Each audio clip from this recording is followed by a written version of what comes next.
I wanted to take a few minutes to discuss in very practical terms this question: why should we care about moral philosophy?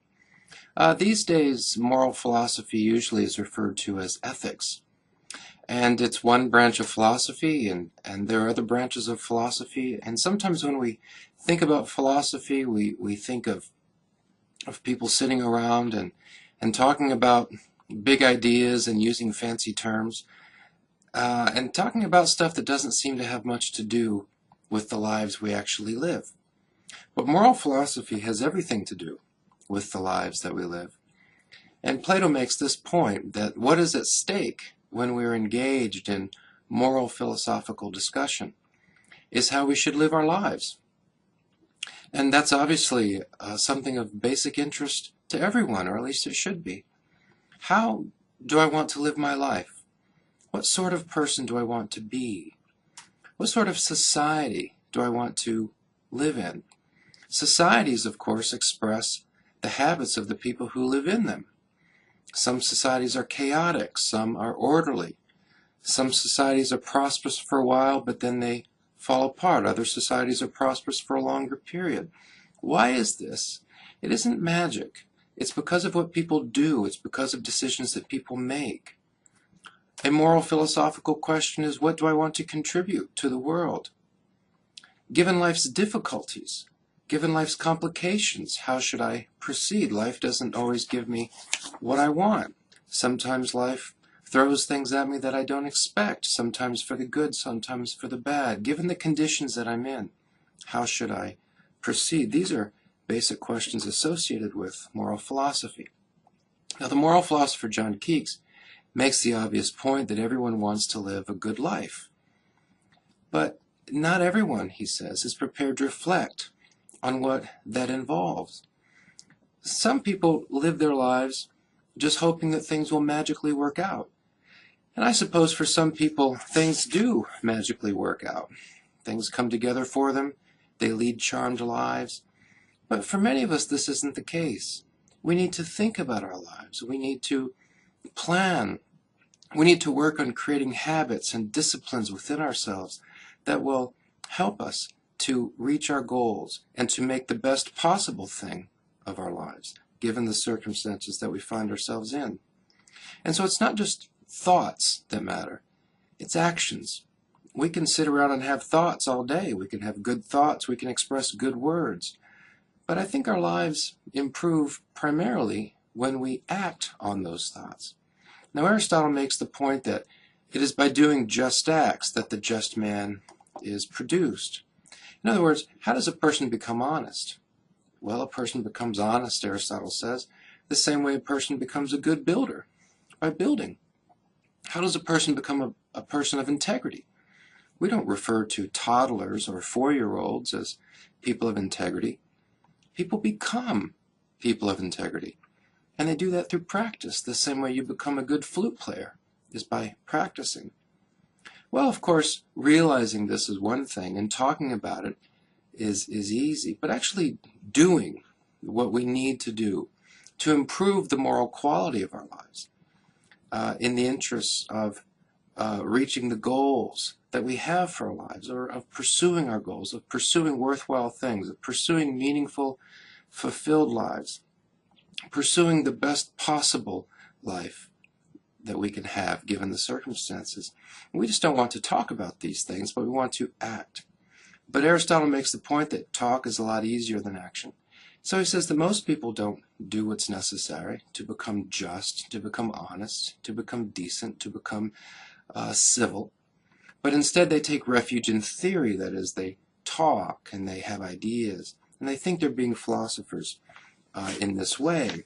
But really, if we want to make the best things of our lives possible, then we need to act.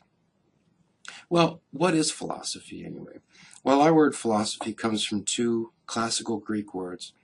And in one case we have the verb, and in English, if we say I love, one of the ways of saying that in classical Greek is phileo.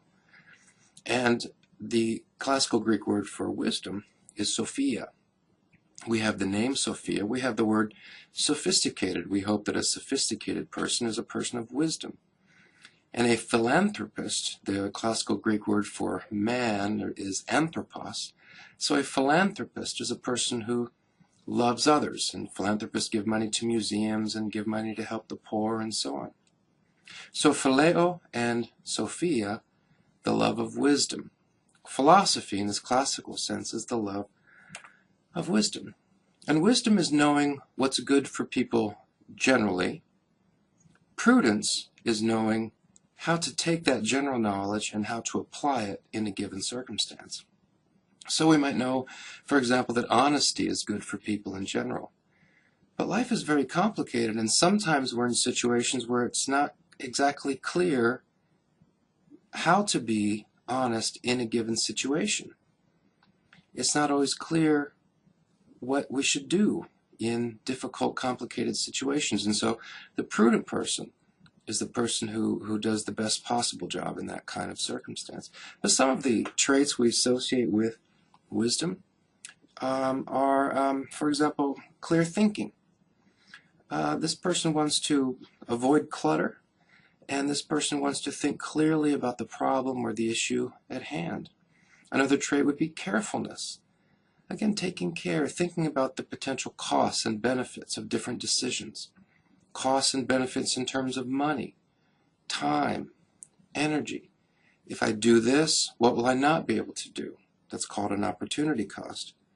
Wise people, prudent people, think about these sorts of things as they're making a decision about what they should do and how they should proceed. So you can see that this is very practical knowledge. This is not philosophy just for the sake of sitting around in an office or, in a building somewhere, talking about lofty ideas. But this is very practical. This is philosophy at the street level. And so we turn again briefly to some thoughts from this moral philosopher John Keats. And he reminds us that moral wisdom, the pursuit of wisdom, the practice of moral philosophy, involves practicality. Again, what should I do given the particular circumstances that I'm in? It involves the development of good judgment, and it involves the development of virtues, honesty, integrity, decency, trustworthiness. Keats says that moral wisdom is a human capacity to judge soundly what we should do in matters that affect the goodness of our lives. Where should I live? What sort of work should I do? How can I interact with the people that I have to work with, that I have to live with? What sort of school should I go to? What kind of career should I follow? Should I work or should I not work? Should I go to public school or should my kids be homeschooled? Should we go to private school? What should we study?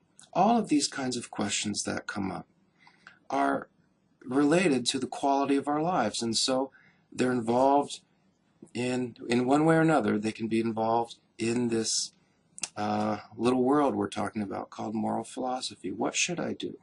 How should I do it? Etc. Moral wisdom guides action and directs conduct. See, once again, it's very practical. And it concentrates on the development of our character. A central question of moral philosophy is, what kind of person do I want to be? I want to do things, yes, and that action springs from a being. What kind of person do I want to be? Do I want to be a person who is trusted by others? Well, then that means I need to practice trustworthiness.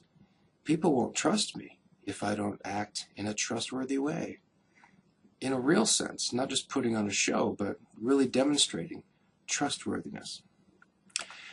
Well, just to end, I'll just tell you about three of the philosophers who have had the greatest impact on me. One, we've mentioned Aristotle. And in the quote we have here, the point is made about the importance of practice, of developing habits. Developing casual honesty. We might refer to casual liars. But I think I want to be a person who is just casually honest. I don't have to think about it. It just comes naturally, to be honest. I want to be a trustworthy person. Well, I'm going to have to practice. Epictetus is a Roman philosopher. Aristotle is Greek. Epictetus is Roman.